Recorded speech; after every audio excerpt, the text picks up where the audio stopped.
empezamos esta clase.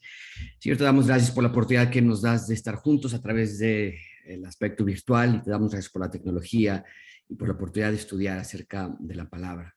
Te pedimos que tú nos acompañes en esta mañana y que podamos honrarte con todo lo que nosotros hablemos. En nombre de Jesús. Amén. Muy bien, quisiera comenzar compartiendo una presentación y déjame ver si está así. Ok. Espero que ustedes puedan ver la presentación. El título de la presentación es Una gran historia. Va en referencia al libro que escribí y del cual Evi tan amablemente está por publicar, y esperamos que puedan ustedes descargar el enlace con la información que acaban de dar.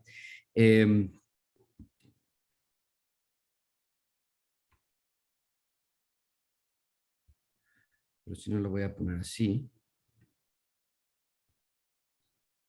Y lo vamos a compartir de esta manera. Ok. Para mí, una de las partes más importantes del estudio de la palabra de Dios es poder entender de qué se trata estudiar la Biblia. Yo puedo ver, yo entiendo, yo crecí en una iglesia cristiana toda mi vida y puedo ver que hay una gran dificultad al momento de estudiar la palabra de Dios. Hay personas que tienen el deseo de estudiar la palabra de Dios, hay personas que quieren leer la Biblia y que sin embargo hay un reto, hay una dificultad con respecto a entender la palabra de Dios. Y tenemos ciclos viciosos en los que nosotros nos encontramos muchas veces. Queremos leer la Biblia y empezamos en Proverbios y empezamos a leer el libro de Proverbios, pero por ahí del capítulo 9 no sabemos cómo continuar. Nos saltamos entonces al Evangelio de Mateo, pero hay partes de Mateo que son complicadas de entender y después tratamos de leer un poquito de Gálatas y cuando habla de la ley y cuando habla de las dificultades que estaba pasando en esa iglesia es complicado entender para las personas, y entonces un ciclo vicioso en el que nosotros como pastores, como maestros de la palabra de Dios les estamos insistiendo, les estamos exhortando el buen consejo que es leer la palabra de Dios, y sin embargo las personas no saben cómo hacerlo. Y hay muchísimas maneras de poder resolver este problema. Hay Biblias cronológicas, hay Biblias que hablan acerca de diferentes temas, hay Biblias de estudio, y yo creo que todos esos son muy buenos recursos para que nosotros podamos estudiar la Biblia de la mejor manera. Sin embargo, ¿por qué no mejor ir al origen del problema? El problema no es una falta de recursos de estudio en el mundo hispano. El problema central es una falta de entendimiento de la narrativa bíblica. En otras palabras, si nosotros creemos que el Espíritu Santo obra de una manera tal que ilumina al creyente para entender la palabra de Dios, en lo que nosotros llamamos como la iluminación del Espíritu Santo, entonces también debemos obedecer o bien afirmar la realidad de que podemos también entender la Biblia con la ayuda del Espíritu Santo en una secuencia lógica y razonable. Entonces, para mí es muy importante que nosotros entendamos esta realidad. Sí hay una secuencia lógica, sí hay una secuencia narrativa en la palabra de Dios. Y ese sería el primer punto que quisiera compartir. La Biblia es una narrativa. La Biblia es una narrativa y hay varios aspectos dentro de ese primer letra A que quisiera yo desarrollar. La narrativa bíblica es una historia y desde el inicio nosotros podemos ver esto. Comienza en Génesis capítulo 1 y capítulo 2 con la narrativa de la creación. No nada más estamos viendo desde el primer capítulo la historia que Dios nos estaba dejando para defendernos de la teoría evolucionista y que desde luego es un recurso para poder entender la creación y lo que nosotros llamamos como creacionismo. Pero más allá de este recurso de defendernos en contra del evolucionismo, más allá de que Génesis comience con ese recurso anti-evolucionista, nosotros vemos que empieza con una historia. La Biblia es una historia que comienza con la institución del reino de Dios en la tierra. Y para mí, mi pasión, lo que salvó mi vida espiritual fue la teología del reino de Dios. Y es lo que este libro está exponiendo. Y la teología del reino de Dios se puede entender a través de también comprender la narrativa, la secuencia lógica. Y de nuevo, entonces comienza con la narrativa de la creación. En Génesis capítulo 1, capítulo 2, nosotros encontramos la creación de todo lo que vemos y de todo lo que somos. Pero más allá de que nada más esté dando la historia detallada de la creación de los peces y de las bestias y de los animales y del reino vegetal, nosotros vemos que es la institución del reino de Dios en la tierra. Desde Génesis capítulo 1 nosotros vemos los tres elementos y los vamos a demostrar en unos minutos en la pantalla también, pero vemos los tres elementos de todo reino: rey, reino y ciudadanos. Dios, lugar, gente, población, criaturas. Y nosotros vemos que eso es Génesis capítulo 1 y capítulo 2, la institución del reino de Dios en la tierra, lo cual nos quiere decir desde el inicio que la historia de la Biblia no nada más es la historia de redención, o no nada más es la historia de la creación, sino que cada una de estas partes y capítulos de la narrativa están apuntándonos hacia el tema central de la Biblia, que es la institución del reino de Dios en la tierra a través de Jesús Mesías. Ese es en lo que yo argumento en mi libro, en ambos libros, en Una gran historia, que es un libro pequeño.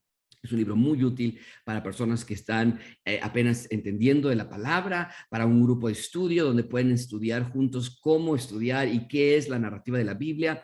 Y el libro más amplio, un poquito más desarrollado, más técnico tal vez, es El Rey y su Reino, que saldrá en unos meses. Pero es lo que argumento, que el punto central de las Escrituras, y a veces nosotros escuchamos cosas como toda la Biblia se trata acerca de Jesús, o toda la Biblia habla de la historia de Jesús. Y no es que estoy en contra de eso, ciertamente hay una verdad en ese tema, pero un concepto más rico, más comprensivo, es que el punto principal de la Biblia es la instalación del reino de Dios en la tierra a través de Jesús Mesías. Y es lo que encontramos en la creación, la intersección entre el cielo y la tierra está en el reino de Dios. Y tenemos a Dios como rey, a Adán y Eva como los ciudadanos, tenemos al jardín del Edén como la ciudad. Y en un momento vamos a desenvolver un poquito más eso. Pero lo único que estoy diciendo en este punto A es que la Biblia es una historia. Comienza con la narrativa de la creación, continúa con la narrativa del pecado en Génesis capítulo 3. Después nos da la narrativa de la redención, la promesa de que vendría uno de la simiente de la mujer que destruiría a la mujer, al Satanás, a la serpiente, y después culmina con la narrativa de la recreación, de nuevo también en el resto de las escrituras. En Génesis tenemos el Pentateuco y después se va desarrollando esta promesa de una recreación. Llegamos a textos de Isaías, llegamos ciertamente a textos de Jeremías, llegamos a los profetas como Malaquías, y ellos están hablando de una clase de Israel que nunca ha pasado en toda la historia del Antiguo Testamento y que todavía no ha pasado aún en nuestra actualidad 2022, por lo cual nos está apuntando hacia todavía una recreación que habrá de venir en un futuro. Letra B está en la pantalla, aquí en esta sección: aspectos vitales de la narrativa general. Estos dos aspectos vitales para mí son muy importantes. Número uno, el reino de Dios, y número dos, Cristo. Estos son los elementos principales de la narrativa. Si nosotros ponemos la Biblia como si fuera una obra de teatro, las dos características más importantes de esta narrativa son el reino de Dios y Cristo. Y desde luego de ahí se desenvuelve una cantidad de aspectos importantes en nuestro estudio teológico. Ahora, es muy importante entender que cuando a nosotros hablamos de la narrativa bíblica, o con algunos círculos teológicos se le conoce la teología bíblica, no estamos diciendo que la teología sistemática no sea importante en el estudio de la Biblia. La teología sistemática es la suma de todos los factores, de todas las enseñanzas que nosotros vemos en las Escrituras. ¿Qué dice toda la Biblia acerca de los ángeles? ¿Qué dice toda la Biblia acerca de la iglesia? ¿Qué dice toda la Biblia acerca del Espíritu Santo? Y entonces vamos nosotros desarrollando lo que se conoce como la teología sistemática. Estudiamos la neumatología, estudiamos la cristología, la teología propia, y vamos haciendo un estudio sistemático de la palabra de Dios. Bueno, la teología sistemática y la teología bíblica van de la mano. Necesitamos ambas. Y cuando yo estoy hablando en mis libros acerca de la narrativa bíblica o la teología bíblica, no estamos diciendo que la teología sistemática no es importante, no la estamos haciendo de lado, pero sí puedo yo argumentar que ha habido un desbalance, que si bien es cierto, ambas son importantes, también es cierto que ha habido un desbalance entre la enseñanza de la teología sistemática por sobre la enseñanza de la teología bíblica. Y eso ha afectado a generaciones, eso está afectando a nuestros creyentes, a nuestros jóvenes. Y necesitamos regresar a Lucas capítulo 24, cuando los dos discípulos se acercan con el Señor Jesucristo y le dicen, ¿qué no sabes? Que creíamos que vería el Mesías, que no sabes la razón de nuestra tristeza. Y Señor Jesucristo, en una de las lecciones más monumentales de la teología bíblica, a través de la ley, Moisés, los profetas, los salmos, le explica cómo es que todas las escrituras hablaban que era necesario que el Mesías sufriera. Entonces, estos aspectos son importantes, pero sí quería hacer ese paréntesis porque no estoy diciendo que sea lo único que la Biblia enseña. El reino de Dios y Cristo enseña acerca de la iglesia, enseña acerca del matrimonio, pero dentro de este argumento que yo estoy tratando de hacer, yo veo que la narrativa bíblica tiene estos dos aspectos vitales, cruciales en la palabra de Dios. El reino de Dios se va desarrollando a lo largo de las escrituras y desde luego encuentra su punto de culminación en el Señor Jesucristo. Número 2, quisiera hablar ahora acerca del reino de Dios en la Biblia, ya que argumenté o ya que presenté que la Biblia es una narrativa y que el título de esa narrativa sería bien definido como el reino de Dios. Hay varios aspectos que yo quiero mostrarles acerca del reino de Dios en la Biblia. Número 1, nosotros vemos que en la palabra de Dios la manera más común y más magistral, más firme de describir a Dios es como rey. Dios es rey. Y en un momento vamos a ir a algunas referencias bíblicas que ya puse ahí como letra D, donde vamos a explicar de dónde saco toda esta información, pero quiero primero darles estos puntos. Dios es rey. Lo vemos desde el inicio como el rey creador en Génesis capítulo 1. Vemos a Dios en varios otros aspectos, un rey de misericordia. Es un rey que tuvo misericordia con su creación, con la criatura, a pesar de que el pecado entró gracias al ser humano. Vemos que Dios es un rey redentor. El Dios es un Dios que redime y vemos que Dios es un rey restaurador, es un rey que recrea. Por eso es tan importante, y de nuevo, eso es algo que yo practico con mis hijos tienen 11, 8 y 3 años, y con los dos mayores, la pregunta principal que yo quiero que ellos respondan cuando estudian la Biblia es, les digo, Nataña, Santiago, cuando ustedes lean la Biblia, tienen que encontrar qué nos está diciendo el texto acerca del rey, acerca del reino y acerca de los ciudadanos. Esas tres preguntas siempre se contestan en las escrituras. Y lo más hermoso de todo es que ellos pueden empezar a ver esta historia que se va desarrollando. Estés en Proverbios, o estés en Gálatas, o estés en Romanos. Y quiero yo que mis hijos conozcan, y quiero yo que mi iglesia, la que yo pastoreo, conozca, y a través los libros que he escrito, yo quiero que la gente conozca que Dios en la Biblia es rey, es el que es la máxima autoridad. Y como tal, entonces, cuando nosotros llegamos a los evangelios, y esto nada más es como una aplicación que yo quiero darles, podemos entender entonces por qué Jesucristo dice que está sobre el Shabbat o sobre el día de reposo. Podemos entender por qué Jesucristo camina sobre el agua. Podemos entender por qué el Señor Jesucristo hace pan y hace peces para que la gente pueda comer. No entonces como milagros de un mago que iba en un viaje itinerante haciendo cosas extravagantes, sino como un rey creador, como un rey restaurador, porque sanaba a los enfermos. Comienza a tomar sentido, claro, para mostrar su divinidad, desde luego, pero también podría haber mostrado su divinidad al que un volcán naciera en ese momento y un volcán desapareciera en ese momento, o hacer alguna otra obra extraordinaria. Pero las clases de milagros que el Señor Jesucristo hizo eran en tres categorías: milagros para demostrar su autoridad sobre Satanás, milagros para demostrar su autoridad sobre la creación, y milagros para demostrar su autoridad sobre los efectos del pecado en la enfermedad y en la muerte.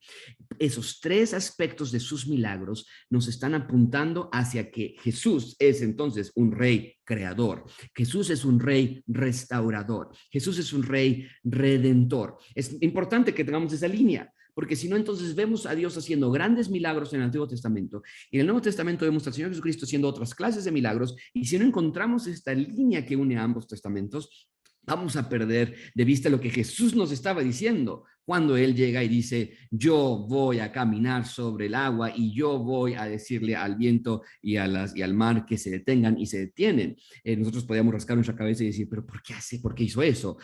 ¿Por qué habló de esa manera la creación? Y lo conectamos con Génesis capítulo 1 y capítulo 2, en cómo con el poder de su palabra la creación se formaba, cómo es que con el poder de su palabra la creación se tranquilizaba en la tormenta. Con el Señor Jesucristo hacemos esas conexiones y vemos que Jesús es el Rey. Pero entonces, a lo largo de todas las escrituras, nosotros vemos este tema del Rey. Letra B, vemos que el reino de Dios se desarrolla en una ciudad, en la ciudad de Dios.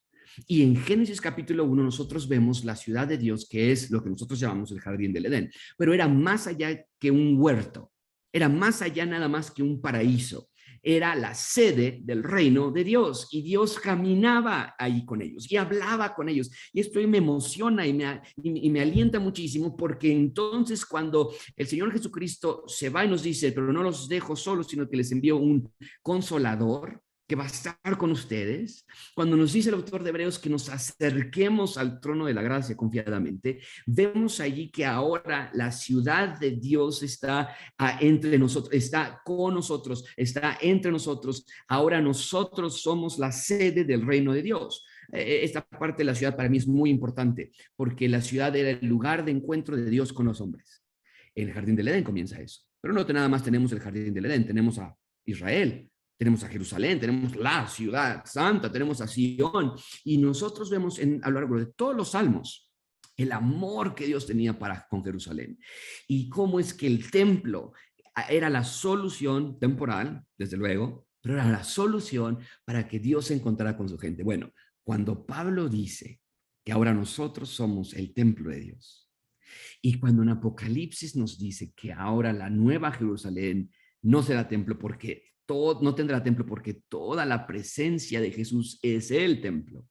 Me emociona muchísimo ver esta narrativa que se va desenvolviendo y la importancia y las implicaciones que trae. Por ejemplo, si nosotros leemos el Antiguo Testamento y vemos la santidad con la que protegían el templo, porque era el punto de reunión de Dios con los hombres, y vemos la responsabilidad de los sacerdotes que tenían de ser el punto de reunión de los hombres con Dios, al ellos interceder por su pueblo. Entonces, si entendemos esos aspectos importantes, el sacrificio que se hacía en el templo, la mesa de propiciación, vemos todos los elementos del templo, todos los elementos alrededor del templo, el sacerdote, la ley. Nosotros ahora leemos el Nuevo Testamento cuando el Señor Jesucristo dice, ahora yo les hago un nuevo pacto en mi sangre. Y ahora ese nuevo pacto en la sangre del Señor Jesucristo nos lleva a esta nueva ciudad, a una ciudad en la que nosotros estamos habitando hoy día como la expresión del reino de Dios, que es la iglesia, pero que va a encontrar su punto de culminación en la Nueva Jerusalén. Y finalmente, letra C, lo que puse allí yo, son los ciudadanos. Los ciudadanos en la palabra de Dios es obviamente lo más claro que muchas veces nosotros vemos. Hablamos de Adán y Eva, hablamos de Noé, hablamos de Abraham, hablamos de Isaac. Pero más allá de que sean personajes que nosotros a veces criticamos y que nosotros a veces queremos emular, lo que nos está diciendo en la historia de la narrativa bíblica con estos ciudadanos, personajes importantes, fundamentales en la historia de la narrativa, es que Dios siempre ha buscado rescatar a su criatura y a la creación. Con Adán y Eva, desde luego los primeros seres humanos, pero después ocurrió también con Noé, como un nuevo ser humano. Y le da la orden a Noé, que es idéntica a la que le dio a Adán y Eva, que es llenen la tierra, fructifíquenla, multiplíquense. Y entonces ahora ellos tendrían que llenar la tierra de estandartes, de banderines, de la creación de Dios, para que llevaran la gloria y expandieran el reino en la tierra. Cuando dice llenen la tierra, es lo que está diciendo. Los ciudadanos deben multiplicarse, pero más allá de una multiplicación familiar, que ciertamente lleva un contexto allí, no nada más es multiplicarse por multiplicarse, sino que era multipliquen mi imagen impregnada en ustedes alrededor de la tierra. Y Adán y Eva fallaron en esa orden. Noé falló en esa orden. Abraham, Isaac, Jacob, Israel falló en esa orden. La orden para Israel era multiplíquense y llenen la tierra también. Pero cada uno de ellos fallaron en esa orden. Por lo tanto, no es un accidente que el Señor Jesucristo les dijera a los discípulos en Mateo 28, ahora ustedes llenen la tierra. Hagan discípulos, bautícenlos en el nombre del Padre, del Hijo y del Espíritu Santo. La orden es la misma: llenen la tierra, que haya más ciudadanos de mi reino, expandiéndolo en todos los confines de la tierra. Algunas referencias bíblicas, y son varias, en que yo quiero compartir con ustedes.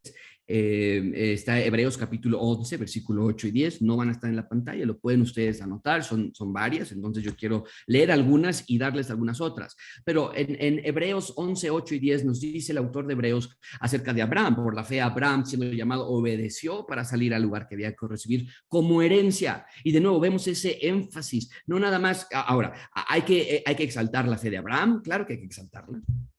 Hay que hablar acerca de la obediencia de Abraham en salir a un lugar donde él nos, claro, pero no nos podemos perder de vista el versículo 10 de Hebreos 11, donde dice, porque Abraham esperaba la ciudad que tiene fundamentos, cuyo arquitecto y constructor es Dios. La parte hermosa de que Abraham salió no era la salida de Abraham, sino el destino de la ciudad que el arquitecto era Dios mismo, la ciudad de Dios, el rey llamando a sus ciudadanos a que habiten en su reino. Algunos otros pasajes, por ejemplo, Éxodo 15, 17, 18. Éxodo 15, 17 y 18. Si no lo tienen, no lo busquen, no es necesario. Pueden apuntarlo si tienes una Biblia y estar buscándolo ahí rápidamente, pero son varios, entonces voy rápidamente. Pero Éxodo 15, 17 y 18 dice, esto es al cruzar el Mar Rojo, iban con dirección a la tierra prometida.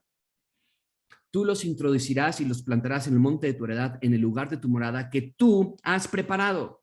Entonces, la historia de que Israel salió de Egipto hacia la tierra prometida tiene sus tenores, tiene sus notas, podemos hablar acerca de la obediencia o desobediencia, claro que sí, pero no olvidemos que no nada más era rescatarlos por rescatarlos. Dice ahí que los iba a llevar a un lugar que él había preparado, y versículo 18 dice, Yahweh, o bien Jehová, reinará eternamente y para siempre. Si perdemos de vista la teología del reino, la narrativa bíblica, leemos estos versículos y claro que lo vamos a decir, porque está allí, Jehová va a reinar eternamente. Ah, sí, Dios es rey, pero no estamos profundizándonos a lo que el rey nos está diciendo acerca de la razón del rescate de Israel hacia Egipto. Yo quiero mi reino en la tierra, yo quiero mi gloria en la tierra, yo quiero mi imagen multiplicada en la tierra. Eso me encanta. Salmo 87, 1 a 3. Salmo 87, 1 a 3. Su cimiento está en el monte santo. Ama Jehová las puertas de Sión más que todas las moradas de Jacob. Cosas gloriosas se han dicho de ti, ciudad de Dios. De nuevo, vemos a los ciudadanos, vemos al rey, vemos a su reino, el lugar físico, la tierra. No es un lugar espiritual. El reino de Dios no es algo que está en las nubes y que no podemos ver. No, no es misticismo, no es alegoría. Esto es literal. El reino de Dios reina. Y en este momento, reina a través de los ciudadanos de su reino, que somos la iglesia. Y que estamos trabajando para expandir el reino de Dios en la ciudad, en nuestras ciudades. Algunas implicaciones prácticas, déjame darte acerca de estos textos que estoy leyendo, y estoy avetándote varios textos, pero quiero que tú veas que estos segmentos se van desarrollando en todas las escrituras. Vemos que la Biblia comienza con un jardín y termina con un jardín.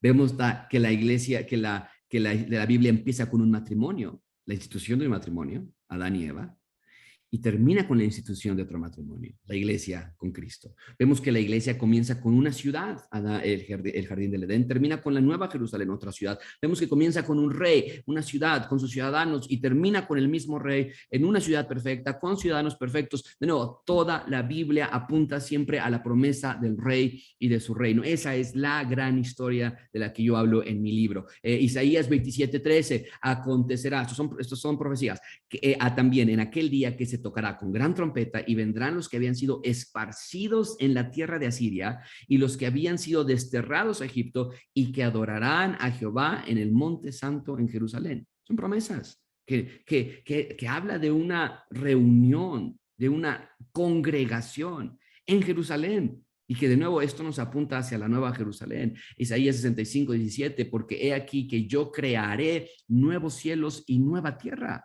Estamos hablando de Isaías y perdemos de vista estos textos. Y claro que hablamos de nuevos cielos y nueva tierra en Apocalipsis, pero a veces perdemos de vista que estamos en Isaías, estamos en el lado del Antiguo Testamento. ¿Cómo se conecta esa promesa con lo que el Señor Jesucristo viene a decir en Marcos 1:15? El reino de Dios se ha acercado. ¿Cómo se conecta Marcos 1:15, el reino de Dios se ha acercado, con Isaías 65:17, que va a crear nuevos cielos y nueva tierra? ¿Cómo se conecta que el Señor Jesucristo dice, el reino de Dios se ha acercado? Arrepiéntanse y crean en el Evangelio. ¿Y por qué entonces hay obscuridad total en el momento de su muerte? Tinieblas absoluta, por horas.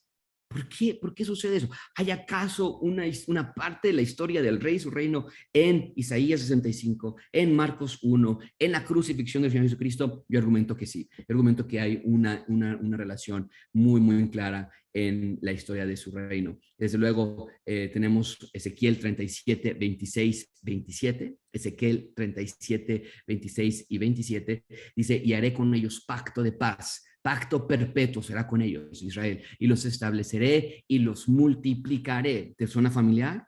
Establecerte, llenar la tierra, multiplicarte. ¿Ves cómo siempre ha sido la pasión de Dios de instalar su reino en la tierra? Dice, y pondré mi santuario entre ellos para siempre. Mi santuario va a estar entre ellos. Esto de Ezequiel 37 se conecta con Apocalipsis 20. Claro que sí, pero no nada más se conecta Ezequiel con Apocalipsis. Cuando dice el Señor Jesucristo, enviaré mi consolador.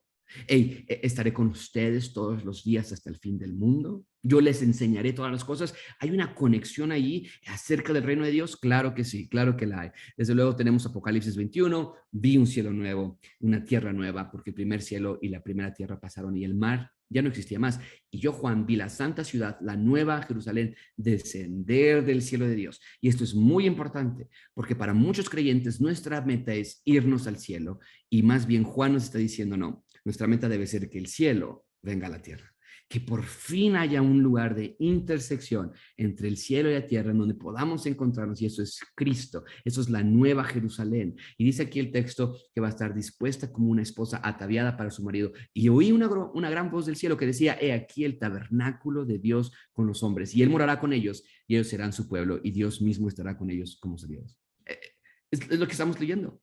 La Biblia se trata acerca de eso. De tal manera que si tú estás en Gálatas y Gálatas le está diciendo, Pablo a los Gálatas le está diciendo, ¿por qué se han separado? ¿Por qué dejaron este evangelio? Aun si un ángel llegara y les diera otro evangelio que sea maldito, que sea anatema. ¿Qué pasa con ese texto? ¿Cómo lo podemos conectar? ¿Qué les está diciendo Pablo acerca del rey, acerca del reino y acerca de los ciudadanos? ¿Podemos desarrollar la teología del reino en un libro como Gálatas? Claro que sí. Ahora, de nuevo, traemos la teología sistemática y hablamos de la justificación, traemos la teología sistemática y hablamos de eclesiología, desde luego, claro, pero no se queda allí. Teología sistemática siempre va de la mano con la teología bíblica, la narrativa bíblica. Quiero terminar nuestros últimos minutos con algunos consejos prácticos, ¿de acuerdo? Algunos consejos prácticos. ¿Cómo podemos aterrizar todo esto para que sea una realidad de nuestras propias vidas? Número uno, consejo práctico, y no tengo en la pantalla, te los quiero dar yo a ti, pero debajo de la letra A yo escribiría, si estuviese tomando notas, consejos prácticos. El primero es, número uno, ten en mente la narrativa que rige toda la Biblia. Ten en mente la narrativa que rige toda la Biblia. No leamos y digamos, a ver qué le entiendo hoy, a ver qué es lo que Dios quiere que haga hoy yo. No, leemos la Biblia y queremos descubrir qué es lo que el rey me va a demostrar acerca de su reino y qué me va a decir acerca de sus ciudadanos. De nuevo, con mis hijos, la pregunta que yo les hago es, a veces, y niños, les platico yo a ellos, y a mi iglesia les digo, a veces va a ser algo que los ciudadanos deben hacer. A veces va a ser algo que los ciudadanos no hicieron. A veces va a hablar acerca de lo que los ciudadanos deberían desear. Depende en qué texto estás y la aplicación va a variar, desde luego que sí, pero siempre va a estar esta narrativa presente. Estás en Proverbios, acabo antes de estar con ustedes de una conferencia aquí en Querétaro, donde hablábamos de Proverbios capítulo 1. Y dice el texto, Proverbios 1 nos enseña acerca de los proverbios de Salomón, hijo de David, rey de Israel. Y ahí tenemos ya la teología del reino, presente, clarísima. Y entonces podemos ver, esto no nada más es una historia de Salomón a sus hijos, aquí está hablándonos acerca del reino de Israel, de la sede de Dios y el por qué estos proverbios son importantes para el reino de Israel como ciudadanos de su reino. Entonces, de nuevo, ten en mente esta narrativa que rige toda la Biblia. Número dos, siempre ten en mente los tres componentes de la Biblia. No quiero ser redundante, pero en la repetición está el aprendizaje, ¿no es cierto? Rey, reino, ciudadanos. Esos tres elementos siempre son importantes, son básicos para entender la Biblia. El número tres, no seas moralista. Nos platicaba nuestro expositor anterior acerca del moralismo. Nunca te acerques a la Biblia pensando, ¿qué debo hacer? Eh, y déjame clarificar, ¿ok? Claro que hay cosas que debemos hacer, Pablo nos dice constantemente, no anden como los gentiles, renueven su entendimiento. Más bien me refiero, el moralismo nos enseña que nosotros hacemos algo para ganar el favor de Dios. Nunca te acerques a la Biblia de esa manera. No seas moralista. Si el texto nos dice que Noé subió o que Noé bajó, o si el texto nos dice que Judas fue o Judas regresó, no hagamos de estos textos un moralismo en que nos aprieta o nos avienta hacia nada más pensar, entonces yo no debo subir, no debo bajar, no debo cantar, no debo hablar, porque tal vez el texto nos está dando una narrativa mucho más allá que nada más moralismo. Número cuatro, siempre busca una predicación cristocéntrica. Siempre busca una predicación cristocéntrica. Al escuchar audios por internet, en tu propia iglesia, busca una predicación cristocéntrica. Tiene una línea número 5, una línea narrativa de los textos que predicas. En nuestra iglesia hicimos una línea con la historia de la instalación del reino, con la historia de los ciudadanos en la ciudad, la historia de la instalación del reino en Israel, la historia de los profetas, la historia del exilio, del post-exilio, y entonces cada libro que nosotros leemos la colocamos sobre alguna de estas partes en la historia y podemos ver qué está diciéndonos el rey en el texto que estamos leyendo. Y finalmente, letra B, guía práctica. Déjame darte algunos importantes aspectos. Y estos sí los escribí, porque me pareció muy importante. Leí un libro que se llama el Reino de Dios de Patrick Schreiner. Esto no es mío, es totalmente algo que vi de Patrick. Y Patrick nos enseña, nos está hablando acerca de cómo vemos el reino de Dios en todas las escrituras. Y es una guía práctica. A mí me ayudó muchísimo a entender la ley de Moisés. Revive la esperanza del reino de Dios. ¿No? ¿Por qué? Porque la ley nos está diciendo que podemos imitar la imagen de Dios si seguimos los preceptos y conceptos bíblicos de Dios. La ley nunca fue para ganar una salvación. La ley fue para ser ciudadanos del reino de Dios. Y Jesucristo lo vuelve a afirmar en Mateo capítulo 5, 6 y 7, cuando está demostrando a través de las bienaventuranzas la ley de Dios para los ciudadanos del reino. Pero bueno, la ley que nosotros vemos, la ley de Moisés, revive las esperanzas del reino. Los profetas nos apuntan hacia el reino de Dios, ¿no es cierto?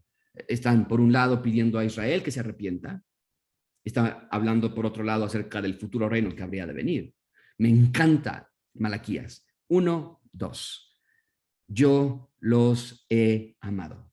Así empieza el libro de Malaquías. A un pueblo de Dios que estaba en total rechazo, rebeldía contra el rey, pero les dice, yo los he amado. Y este profeta los está apuntando hacia el rey, hacia el reino de Dios, entre muchos otros. Los escritos, tenemos la vida en el reino de Dios. Lo que nosotros consideramos como los escritos nos habla, tenemos todo el libro de Proverbios, todo el libro de Salomón, todo el libro de Salmos, perdón, nos habla acerca de cómo vivimos en el reino de Dios. Los evangelios nos dice que el reino de Dios ha llegado. Finalmente, por lo menos así lo asegura el Señor Jesucristo, y los hechos y las epístolas nos dice que la comunidad del reino de Dios está aquí y nos explica el avance del reino de Dios. Y en cuestión de años pasaron de ser un puñado de creyentes a literal conquistar el imperio romano. Y finalmente Apocalipsis nos habla de la consumación del reino de Dios, la consumación del reino de Dios. Entonces, ahí está la Biblia, y cada libro de la Biblia recae en alguna de estas categorías. De nuevo, no estoy sugiriendo que esto es lo único que la Biblia enseña. Si queremos aprender de sexualidad, si queremos aprender de consejería, si queremos aprender acerca de cómo organizar nuestras finanzas, cada una de esas cosas, la Biblia tiene todas las respuestas. Sin embargo, la Biblia es más que un manual para las preguntas prácticas de la vida. La Biblia es una gran historia del rey y de su reino. Muchísimas gracias.